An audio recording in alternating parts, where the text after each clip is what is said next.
Hi, welcome back to Alberta Camping. Here we are, we're out at Blue Rock again. We thought we'd do a quick video here on dry camping because after spending time at Sandy talking to a few people there, a lot of people just don't go dry camping for some reason. So we're gonna give you a few tips on how to do this properly. And it is very doable in a trailer. And of course, tenting, you're dry camping naturally. And Blue Rock is a very, very beautiful campground.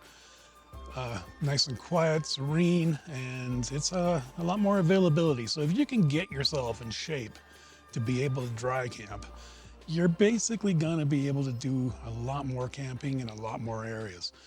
Alberta has a lot of dry campsites. There's very few Alberta parks with power except for the big ones. And a lot of those are reservation only, and you're gonna be booked up all summer and you can't get into them. So yeah, we've noticed this week, for example, we left Sandy McNabb yesterday on a Sunday.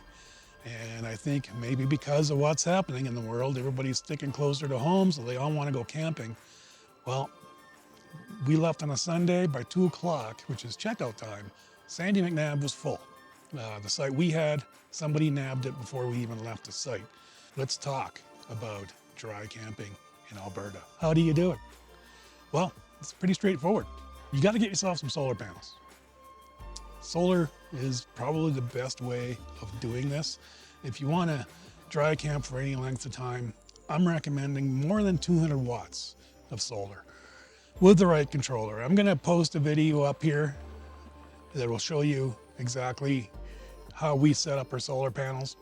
I'm not going to go through how we did it in this video, but basically with the right controller and the right amount of power coming in from solar on a sunny day, we're able to top our batteries full by probably noon. Or if we're in a site that gets sun from 8 o'clock in the morning, probably by 10, 11 o'clock in the morning, we're full. So keep that in mind. It's definitely worth doing. Solar definitely is the way to go. We camped for 2 weeks at Blue Rock a week ago, and we didn't actually turn our generator on once. So that gives you an idea of how long we can go on solar. I think last year we were actually camping for about 8 weeks straight. And in that 8 weeks, I think, fired up our generator 2 or 3 times, maybe because it was raining. And we decided, let's fire the generator up, we can sit inside and watch a movie. But other than that, most of the time on a sunny day, we do not have to worry about running out of power. So what we do notice is a lot of the big complaints people have about being dry camping is things like coffee. Yep, it seems that some people don't think they can make coffee unless they have power. So there are plenty of ways to make coffee without having power. And generally, actually, we find that it's faster to use a French press or an AeroPress. AeroPress is a little plastic device that basically presses air through the coffee grounds and into a cup. And it's very easy cleanup. It's basically, I find about 5 minutes, you can have yourself a coffee. And that's all you gotta do is boil some water on your stove. Speaking of stoves, when you're dry camping, you definitely want to make it so that you don't have to cook in your trailer. And actually, in general, we don't recommend cooking in your trailer at all. You don't need to. You do have a stove in your trailer, an oven, and a microwave. We don't use our microwave for anything other than storing stuff, and occasionally when we have power, we've used it to thaw. But we don't use it for cooking. It's not a cooking device, right? It's a reheater. And if you want to reheat soup or something, you can do that anywhere on your stove. You don't need to use a microwave. Generally, you don't need power when you're camping. There's lots of options to get around a lot of things, including coffee and yada yada. Your trailer, it already has gas. So your gas furnace and your gas fridge and your water heater, all those run on propane. And the beauty of that is you can actually warm up everything. So let's get down to some of the nitty gritties of dry camping in Alberta and some do's and don'ts that we find. One of the big don'ts is don't run your furnace much. If you can get away with it. Now, July and August, usually you can get away with no furnace use required. Bundle up. Make sure you got some nice warm blankets and you got some nice warm clothing. Uh, the only time we really run our furnace when we're dry camping is if it's a cold, overcast, raining. The temperature is 10 to 15 degrees. Then we'll fire up the generator, run our furnace. And I'm going to tell you in a couple of minutes here why we actually you have to use a generator for our furnace. So let's say you're dry camping and you want to keep warm at night and you do want to use your furnace. I'm going to give you a couple tips. First of all, keep your furnace probably no higher than 60 degrees. Reason being, if you put it any higher, unless you've got a really well insulated rig, you're going to be running that furnace a lot. It's going to run a few times an hour. Your furnace is using 8 to 12 amps when it's running. That's for the fan. That's coming directly off your battery. So if your furnace runs for an hour, you're draining probably 12 amps out of your battery. Well, you've got 100 amps to use in your battery. Think of it that way. And you got to think also when you're running a generator to recharge your battery, it's going to take an hour to do 10 amps. So putting it back in takes time, taking it out takes time, but that's it. Putting it back in with a generator is going to take you hours if you run your furnace at night. So if you want to run a furnace, run it with your generator running. That way you're not taking the power directly out of your batteries, and you'll get a little bit longer life. So get used to sleeping at night without any kind of furnace running. Like I said, blankets, bundle up, make sure you've got a nice warm blanket in your bed. You'll be good. And it'll be a little cold in the morning, but we find our unit gets cold in the, really cold in the morning, but we go outside, it's warmer. So go outside, open the doors, open the windows, let some air in, and you'll be fine. But definitely, yeah, don't try and run your furnace when you're dry camping. It's really not gonna function well unless you've got a lot of solar. If you've got 500 watts of solar, you're probably going to have no problem. But if you've got 200 to 300 watts, yeah, it's going to take a while. So I'll give you an example. Just this morning, we moved over yesterday from Sandy McNabb. We're just powered. So getting over here, unhitching, the time we got over here, the sun was out of our range of our solar panels. We used portables, but we didn't have anywhere we could actually put it to get any more sunshine. We were getting about half an amp. So that wasn't enough to recharge, but it was just enough to keep things, that's enough to cover the fridge. You got to remember your fridge uses about half an amp. So while we did that, we basically, by this morning, but it's really sunny, no clouds today. But by the time our solar panels got in the sun around 10 o'clock is when I was able to get some sunshine on them. Well, my solar panels immediately were using about 14 amps to hit the 14.7 recharge rate. So that takes a while. So yeah, make sure that you're trying to minimize your furnace use to start with. So let's give you an idea, dry camping, your power needs. Now, contrary to what a lot of people think, your fridge running on propane is using power. It's using about half an amp. So it's using about half an amp an hour. So over the span of 24 hours, your fridge alone is using 12 amps. Think about that, you got to recover that. So this is why our panels, when they get up to their boost charge at 14.7, this morning it was running at about 14 amps. And as the battery fills, the amperage requirement lowers. So you can watch on our controller, we can see how everything starts going down. We start seeing the amperage drop during the day as the batteries fill up. So right now it's approximately 1 o'clock and our batteries are running at about 5 amps now on 14.7. It'll switch over to a float charge pretty quick, and it'll use probably 2 amps, 3 amps for the rest of the day just to, float charge. And that's just a slow trickle charge basically. So that's, the basics of how the solar works and how much power goes back in. So yeah, after leaving Sandy yesterday, we were full battery-wise, and a little later on as we got, as we came in and we were late and of course we didn't get the sun we needed to recharge fully. So putting down the slides and, dropping down the stabilizers and using all the hitch stuff, we use a few amps doing that. And then of course overnight you're using the water pump and everything else. And that's a big draw as well, but it doesn't run that often. But it does draw quite a bit of amps. So we were probably down 20 amps by the end of the, by this morning. So yeah, it takes a while for our solar to recharge that. So it takes about, Probably about 4 to 6 hours on a daily average, and a good sunny day, maybe quicker, especially if we're down 20, 30 amps overnight. By tomorrow, because we're dry, so we're a little more used to what we're using for power, so we don't use as much power when we're dry camping. We keep the lights off. We use a lot of outdoor solar lights. So that makes it a little bit easier to dry camp because you're using so much outdoor solar. And that's a big recommendation as well. Um, get some solar lights that can hang from your awning, or little bio lights you can stick anywhere in the sun and basically recharge during the day. You can recharge them with USB as well. And yeah, we can do all this stuff, and we get all our stuff charged for the evening. And by the time the evening rolls around, everything's charged fully back up. And the lighting is basically fully solar at night. We don't use very much lighting on our trailer unless we go inside for something, but we don't sit inside very often. So, we're around the fire. We got all the stuff covered. So yeah, minimize as much as you can your usage of power in your trailer. If you want, you can put an inverter in if you want to have some AC equipment running. It's doable. We have a 300 watt one. We can run, basics. We can run the TV if we wanted to. So next up is water. What do we do for water? Well, we fill up our tank. We got a 45-gallon tank.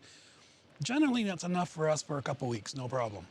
We don't shower here very often, and if we do, we just basically, take quick showers with the shower head, of course, shuts off, so you can go in, do a quick shower, and turn it off while you're doing your shampooing of your hair and stuff.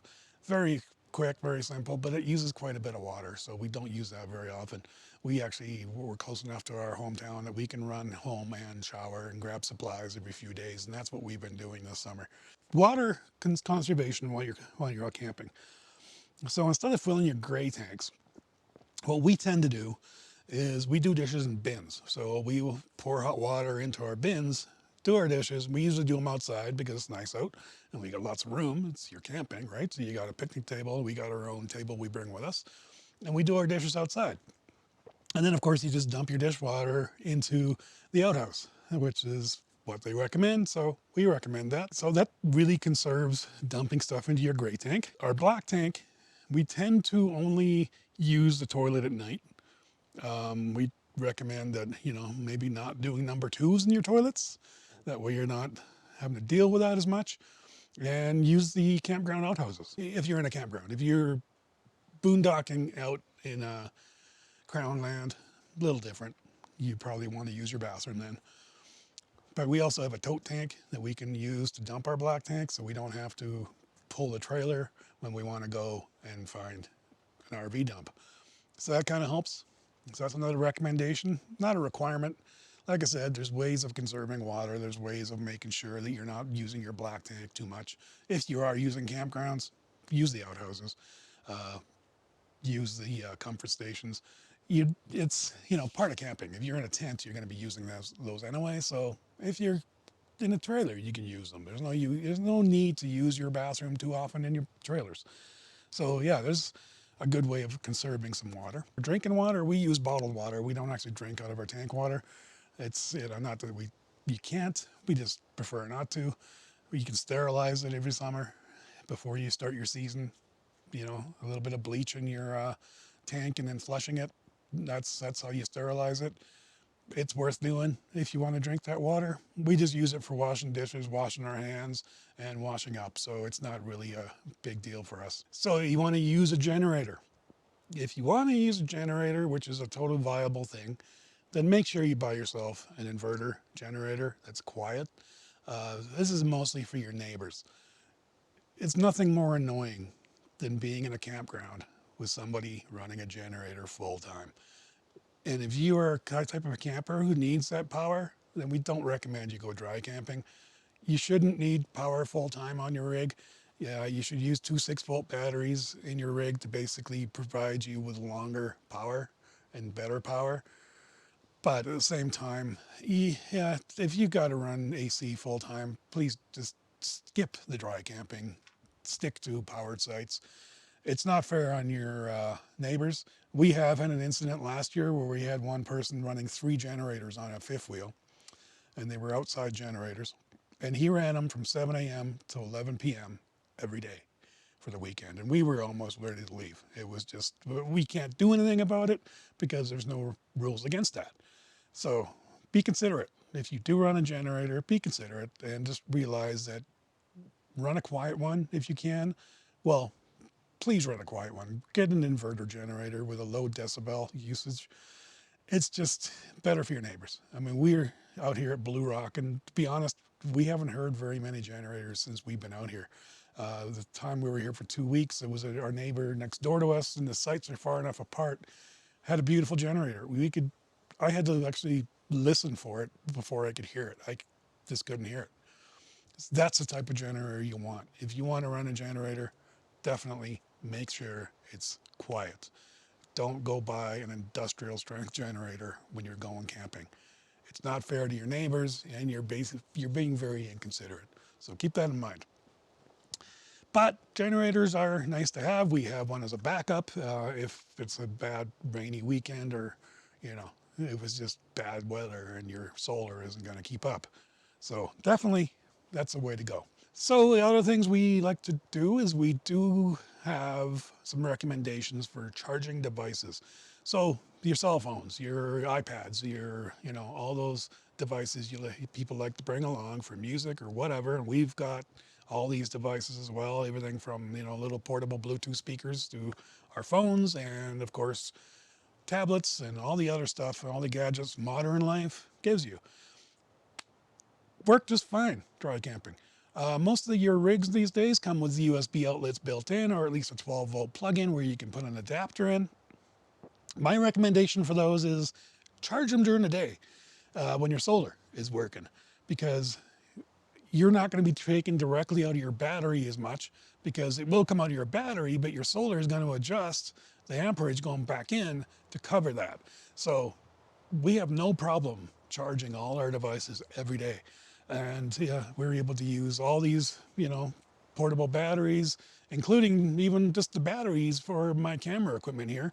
I can charge them right here, no problem. I don't have to worry about, not having my batteries charged. I can charge them on my USB inside every day, no problem at all. Speaking of batteries, make sure you bring along some AAAs and AA's for all your other devices which aren't solar powered, so they might be flashlights, whatever.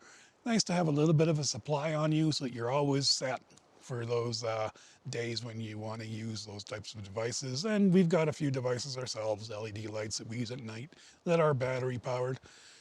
Some of them go through batteries way quicker than I like, so I might quit using some of those things, but it's definitely good to keep a little bit of a stock in your RV of different types of batteries depending on your equipment. So yeah, keep those handy and you'll be good to go. Other than that, dry camping is quite easy in Alberta. It's not tough. July and August and, most of September, some in June, depending on the weather, is definitely, you can do it. You don't need a furnace at this time of year. Especially right now, this next week or two is actually going to be very, very nice. It's going to be beautifully and sunny all day long, every day. So for solar and dry camping, that's perfect. So that's definitely the way to go. An inverter is handy for whatever you need. You can go and get yourself a 2001 inverter and you could run your microwave and whatever you need. Just remember, when you're running that at high amps, that's gonna affect how much power is coming out of your battery. You're gonna have to put that back in, so keep that in mind. If you're in a larger rig, like a fifth wheel, a lot of those bigger fifth wheels have a nice built-in generator, some of them, but other ones don't. But they also usually have a cab in the front for the generator, which most people don't use it as storage, and that's where the batteries are. Keep in mind, you can put 4 batteries in those rigs. More battery power you have, the more storage you have, the more power you have to use in general. So keep that in mind. While you're dry camping, you're gonna open up a lot more camping in Alberta. You're now no longer restricted to, trying to get into a reservation only site or going to a first come, first serve, which is going to be filled up very quickly, especially on weekends. And yeah, it's quite easy to do, and it's definitely worth it. We've been enjoying it since we got everything figured out. It does take a little bit to figure out, You know, once you've done your research though, and once you've gone and checked out what other people are doing, and that's kind of what we're doing, giving you this video to let you know. Once you've got it all figured out though, it's a pretty sweet thing. So yeah, that's some of our tips for doing some dry camping. Definitely worth it. I would highly recommend getting your rig set up to do it. It's not difficult. You don't need power to camp.